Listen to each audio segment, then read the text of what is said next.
Bienvenue une fois de plus, chers téléspectateurs et chers abonnés à ce programme d'information de notre chaîne de télévision Magnificat.tv consacré à l'actualité de l'Église. Nous sommes aujourd'hui le mercredi 20 novembre 2024. Voici les titres de notre éditorial.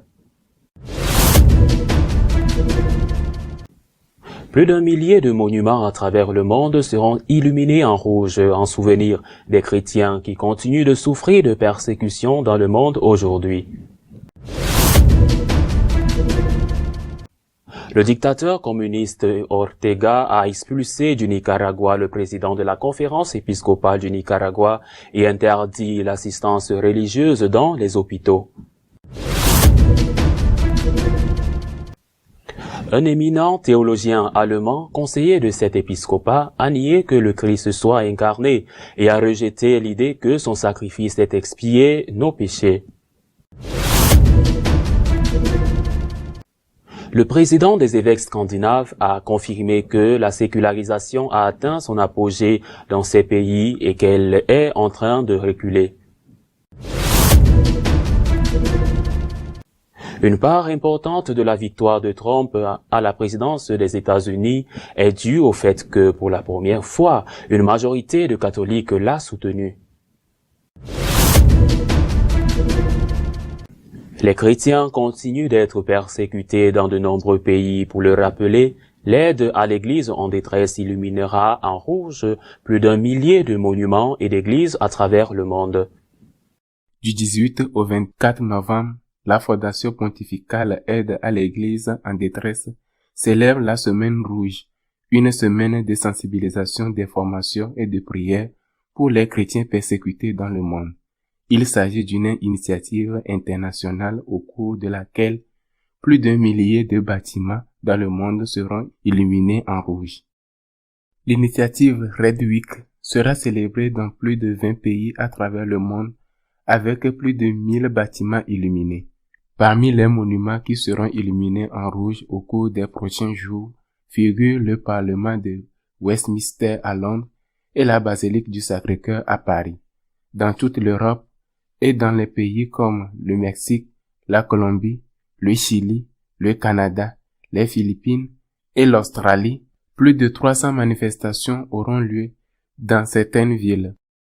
Parallèlement, le rapport conjoint de l'Observatoire sur l'intolérance et de la discrimination à l'égard des chrétiens en Europe et de l'Organisation pour la sécurité et de la coopération en Europe fait état d'une augmentation alarmante des crimes haineux à l'encontre des chrétiens en Europe.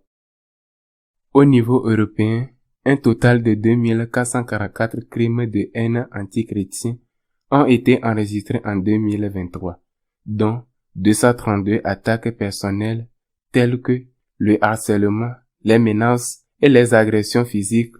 Selon le rapport, 10 pays européens ont enregistré 1230 crimes de haine antichrétiens en 2023 contre 1029 l'année précédente.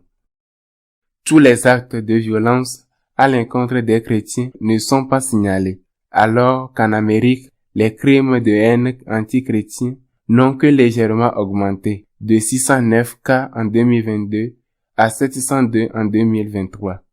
En Allemagne, les agressions ont plus que doublé, passant de 135 en 2022 à 277 en 2023, soit une augmentation de 105%. En outre, le nombre d'actes de vandalisme contre les églises en Allemagne est estimé à 2000. Il en va de même dans d'autres pays, comme le Royaume-Uni et surtout en France, qui est en tête de liste des crimes violents contre les chrétiens. L'année dernière, 1000 crimes de haine contre les chrétiens ont été enregistrés en France et plus de 700 au Royaume-Uni. Le rapport rappelle également un cas survenu cette année dans lequel un homme a été condamné à une amende de plus de 9000 livres, environ 10 800 €, pour avoir prié en silence devant une clinique pratiquant l'avortement. Selon sa déclaration, il priait pour son fils décédé. Le tribunal a estimé que son geste de prier la tête baissée et les mains jointes violait la loi. Le dictateur communiste Ortega a porté un nouveau coup à l'Église en expulsant le président de l'épiscopat et en interdisant l'assistance spirituelle dans les hôpitaux. L'évêque de Jinotega et président de la conférence épiscopale de Nicaragua, Monseigneur Carlos Herrera, a été expulsé vers le Guatemala après avoir publiquement dénoncé le conseil municipal de Jinotega pour n'avoir pas mis fin au bruit excessif lors de la célébration de la messe. Son crime a été de se plaindre du bruit des événements organisés par la mairie de Jinotega qui interférait avec la célébration de la messe. Au cours du rite pénitentiel, il a qualifié ces actes de sacrilège et a demandé le pardon de Dieu pour les autorités municipales. Monseigneur Herrera est le 4e évêque à quitter le Nicaragua, victime du régime criminel qui tyrannise ce pays d'Amérique centrale. Auparavant, Monseigneur Silvio José Baez, évêque auxiliaire de Managua, Monseigneur Isidoro Mora, évêque de Ciuna, et Monseigneur Rolando José Alvarez, évêque de Matagalpa, ont été emprisonnés pendant des mois avant d'être expulsés du pays. Ortega a également interdit aux prêtres catholiques d'apporter une assistance spirituelle aux malades dans les hôpitaux.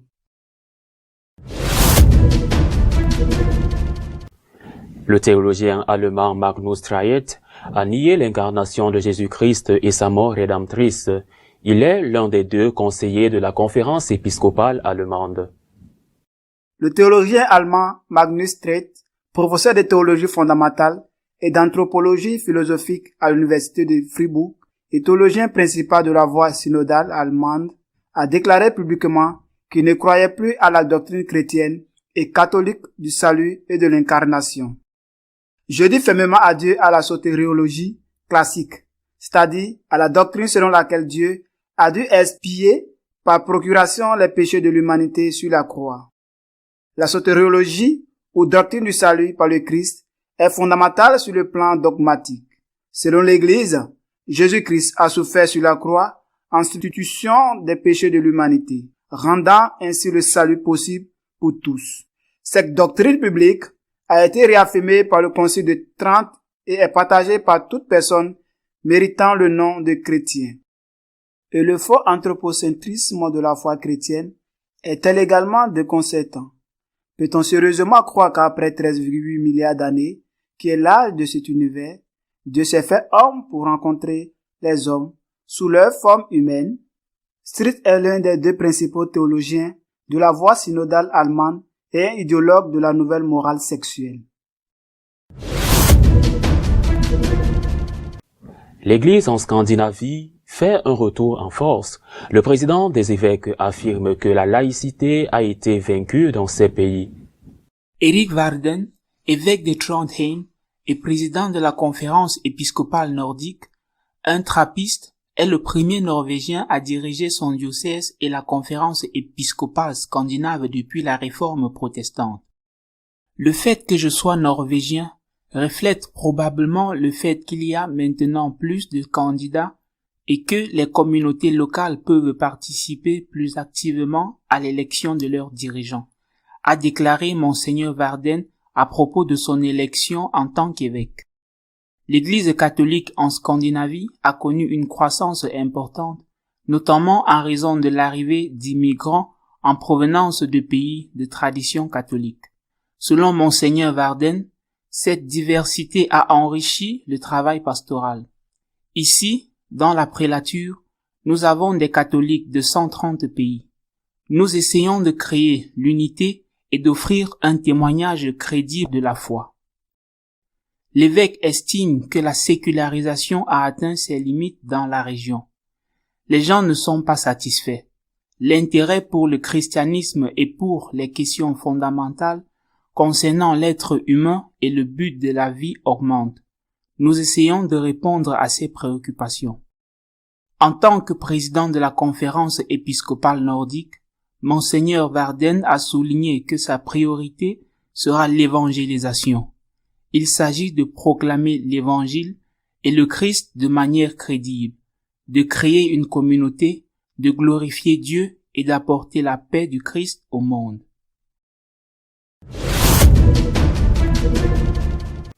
Donald Trump a remporté l'élection et c'est en partie parce que pour la première fois dans l'histoire, la majorité des catholiques américains a voté républicain.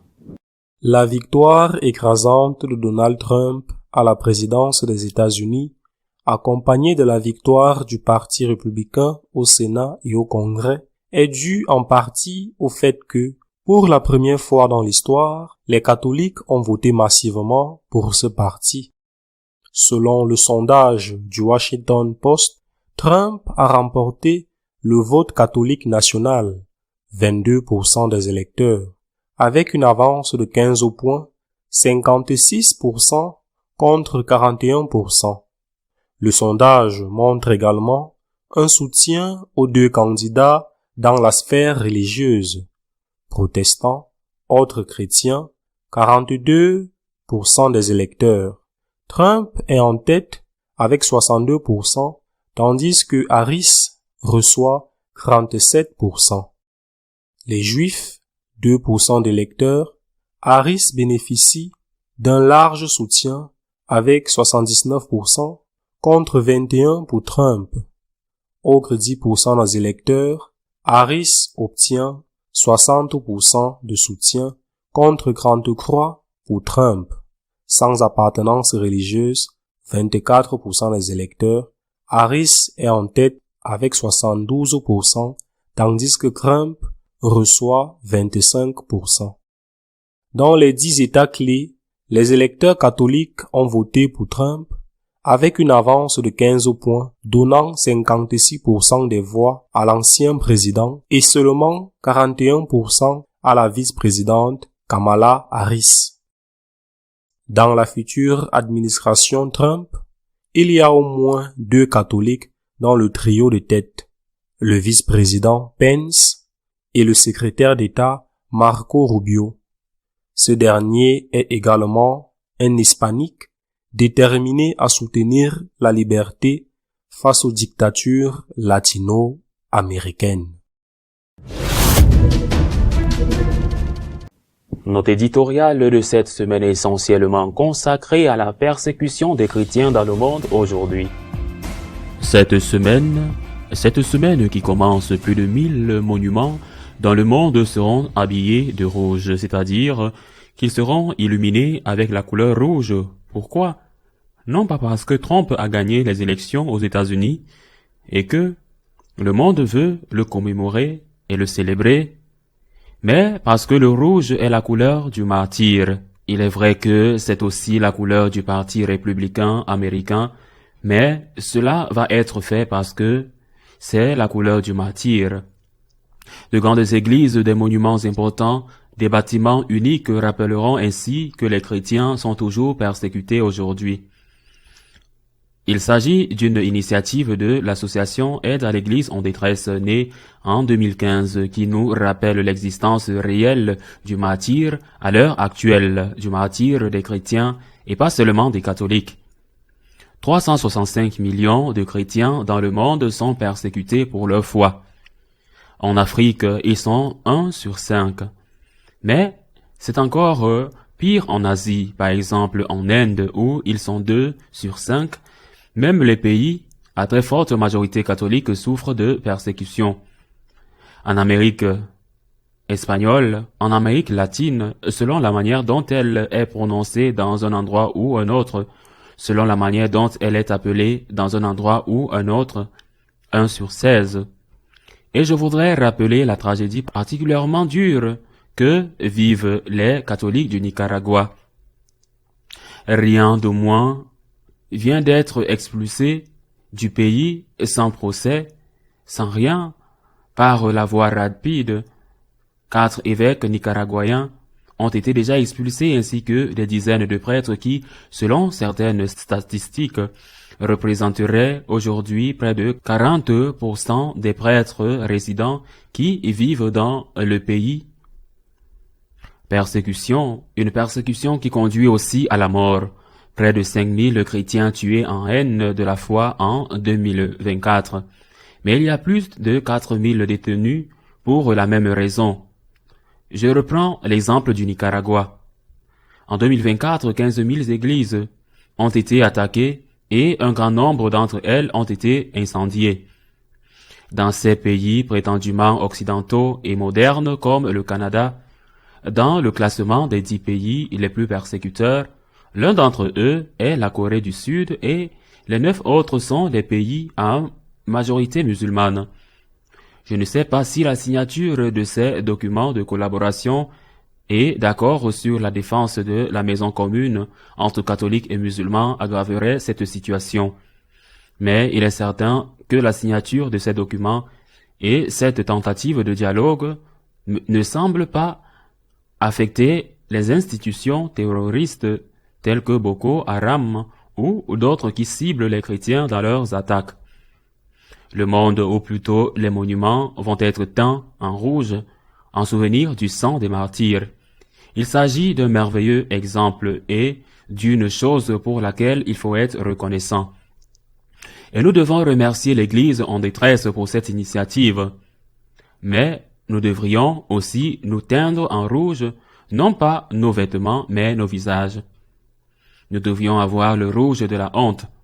Que faisons-nous, nous qui vivons dans des pays où il n'y a pas la persécution, ou du moins pas de persécution aussi flagrante, voire mortelle, et qui vivons dans les pays où il n'y a pas de persécution, des persécutions mortelles. Nous vivons dans des pays où il n'y a pas de persécution, ou du moins pas ce genre de persécution flagrante. Prenons-nous la défense du Christ, témoignons-nous du Christ dans un contexte généralement indifférent, parfois même hostile, non pas avec le peloton d'exécution ou l'emprisonnement, mais avec l'ironie, la moquerie, voire dans certains cas, avec la perte d'un emploi, peut-être parce que vous portez simplement une croix autour du cou. Sommes-nous des témoins de la foi? La conférence des évêques italiens vient de publier une enquête qu'elle a commandée et qui, selon cette enquête, disons-le, ne donnera pas beaucoup de résultats contre l'Église elle-même, mais il s'agit d'une enquête remarquable. Le nombre de catholiques en Italie a chuté très rapidement et aujourd'hui, seuls 75% des catholiques se confessent comme tels. Parmi eux, seuls 15% assistent régulièrement à la messe. Je ne dis pas tous les dimanches, mais régulièrement, au moins une fois par mois. Mais le chiffre qui me choque et m'inquiète le plus est peut-être le fait que seuls 52% des catholiques italiens croient en la vie éternelle. Seule la moitié, 52%, croient qu'il y a quelque chose après la mort, qu'il y a une résurrection. Seulement la moitié, et c'est le dogme essentiel de notre foi. Le Christ est venu, le Christ est mort, le Christ est ressuscité.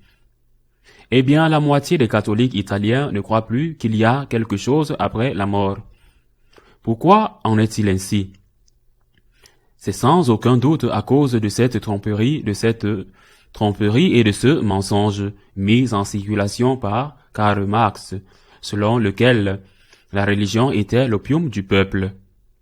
Et pour ne pas être accusés d'être l'opium du peuple, ils ont cessé de parler de la vie éternelle. Les conséquences sont celles que nous voyons aujourd'hui. Je conseillerais vraiment à tous les catholiques de lire non seulement les passages des 4 évangiles où il est question de la résurrection, mais aussi le chapitre 15 de la première lettre de Saint Paul aux Corinthiens. Même là, il y a des phrases que nous devrions apprendre par cœur. Si le Christ n'est pas ressuscité, vaine est notre foi. Notre espérance est vaine et inutile. Mais le Christ est ressuscité. Je le répète, je crois que le fait que la moitié des catholiques d'un pays comme l'Italie, je ne parle pas de la Hollande, de la Belgique, de l'Allemagne, de l'Italie, et la même chose peut certainement se produire en Espagne ou au Portugal. Les pays traditionnellement catholiques, seulement la moitié d'entre eux croient en la vie éternelle. Seule la moitié d'entre eux croient en la vie éternelle. C'est une tragédie, et nous devrions en avoir honte. Se couvrir le visage de rouge de la part de ceux d'entre nous qui ont l'obligation, la mission confiée par Dieu d'enseigner, c'est-à-dire de la part des prêtres ou des catéchistes. Je crois que nous devons insister à temps et à contre-temps et surmonter ce piège, sortir du piège que nous a tendu le marxisme et dire que nous n'avons pas honte de confesser notre foi en la divinité du Christ et en la vie éternelle. D'autres devraient peut-être avoir honte et être teintés de rouge et de rouge vif, à savoir la majorité des évêques allemands. Cette semaine, un théologien allemand de premier plan, Magnus Strie, qui est l'un des deux principaux théologiens de la conférence épiscopale allemande, ils ont deux théologiens qui les conseillent, qui les ont conseillés sur le chemin synodal. C'est l'un d'entre eux. Il est également chargé d'élaborer la nouvelle morale sexuelle qu'ils veulent imposer à l'ensemble de l'Église. Cet homme a fait des déclarations disant qu'il ne croit plus à l'incarnation et donc à la mission salvatrice de Jésus-Christ, qu'il ne croit pas que Dieu s'est fait homme et que Jésus-Christ n'est pas seulement un vrai homme, mais un vrai Dieu. Il le dit et rien ne se passe. Cet homme est professeur de théologie fondamentale et d'anthropologie philosophique à l'importante université catholique allemande de Fribourg. Conseiller les évêques allemands, chargé d'élaborer la nouvelle morale sexuelle, professeur de théologie fondamentale qui enseigne aux futurs prêtres, aux quelques étudiants qu'il a, il leur enseigne la doctrine de l'Église. Cet homme affirme avoir déjà perdu la foi en la divinité de Jésus-Christ, en l'incarnation. Je vais lire la phrase littéralement qu'il a prononcée. Ironiquement, demande-t-il, peut-on sérieusement croire qu'après 13,8 milliards d'années, âge que les scientifiques considèrent comme celui de l'univers, Dieu s'est fait homme pour rencontrer les hommes sous une forme humaine? Conseiller des évêques allemands, professeur de théologie fondamentale, celui qui sera chargé de nous dire ce qui est péché et ce qui ne l'est pas au sujet du 6e commandement.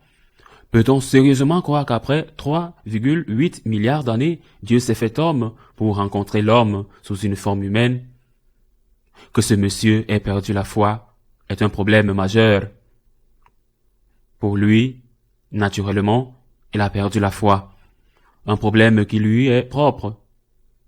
Il n'y a pas longtemps, récemment, il y a une semaine ou deux, un prêtre allemand a également déclaré qu'il avait perdu la foi, qu'il n'avait plus la foi de l'Église et qu'il avait démissionné de son sacerdoce. C'est une tragédie pour lui, mais il a fait un acte cohérent. Je n'ai pas la foi. Je ne peux plus être prêtre. Pas cet homme. Cet homme a perdu la foi. Il ne croit plus à la divinité de Jésus-Christ. Il ne croit pas à l'incarnation et donc ne croit pas à la rédemption. Et donc ne croira pas à la vie éternelle. Eh bien, cet homme est toujours professeur. Ce n'est pas qu'il ait démissionné, qu'il ait dit « Je ne peux plus continuer ce travail ». Ou que ses supérieurs lui aient dit « Écoutez, avec tout le respect que nous te devons à votre décision personnelle, qui est douloureuse, mais nous respectons. Vous ne pouvez pas continuer à être le théologien en chef ni à enseigner la théologie fondamentale et l'anthropologie philosophique dans notre université. Il n'y a rien de mal à cela. La tragédie n'est pas que cet homme perde la foi. C'est une tragédie. La véritable tragédie est qu'il continue à vivre confortablement avec un salaire très élevé. D'où vient l'argent? Eh bien, de ces catholiques naïfs, selon lui ridicules, selon lui qui croient encore en la divinité de Jésus-Christ et qui payent en Allemagne leurs dîmes, leurs impôts religieux supplémentaires, en plus de leurs impôts, parce que sinon, ils sont expulsés de l'Église et on leur dit qu'ils ont apostasié. Si vous ne payez pas, vous êtes un apostat. Par contre, avec l'argent de ceux qui croient, il vit confortablement, il a son travail, il ne l'abandonne pas, on ne lui enlève pas ce travail. Avec l'argent des autres, il nie ce que les autres croient. C'est ce qu'on appelle, du moins en Espagne, le cynisme. Le cynique est celui qui ne croit pas en quelque chose, qui s'en moque. Peut-on sérieusement croire qu'aujourd'hui, il y a encore des gens qui disent que Dieu, le Créateur, s'est fait homme? Ils se moquent de ceux qui ont la foi, mais ils vivent de ceux qui ont la foi. Son visage devrait être couvert de rouge vif, non seulement à cause de son cynisme, mais aussi à cause de ceux qui continuent à le soutenir, l'encourageant à diriger l'avenir idéologique non seulement de l'Église en Allemagne, mais de l'Église tout entière. Il devrait se couvrir le visage de rouge profond, de honte. Le problème est que, peut-être, je ne sais pas, mais peut-être qu'ils ont perdu cette honte depuis longtemps. En tout cas, elle est là, le rouge du sang des martyrs et le rouge qui devrait couvrir nos visages pour ne pas avoir suffisamment défendu le Christ, pour ne pas avoir proclamé que le Christ est le vrai Dieu, qu'il s'est fait homme dans le sang toujours virginal de Marie, qu'il est mort pour nous, qu'il est notre Rédempteur en payant le prix du sang et qu'il est ensuite ressuscité et nous a ouvert les portes de la vie éternelle par son infinie miséricorde. Ne pas le proclamer devrait être une honte. Les martyrs le font, et pas seulement en parole, en donnant leur vie.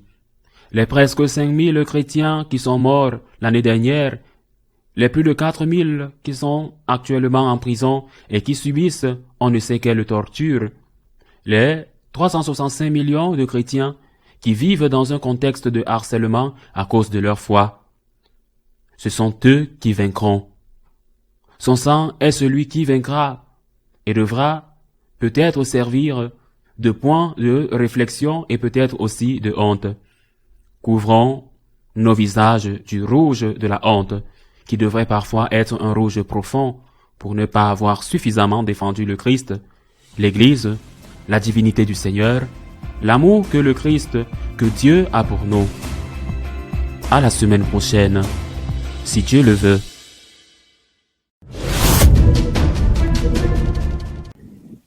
Si vous souhaitez être au courant de tout ce qui se passe sur l'Église, vous pouvez le faire à travers notre page d'information magnificat.tv.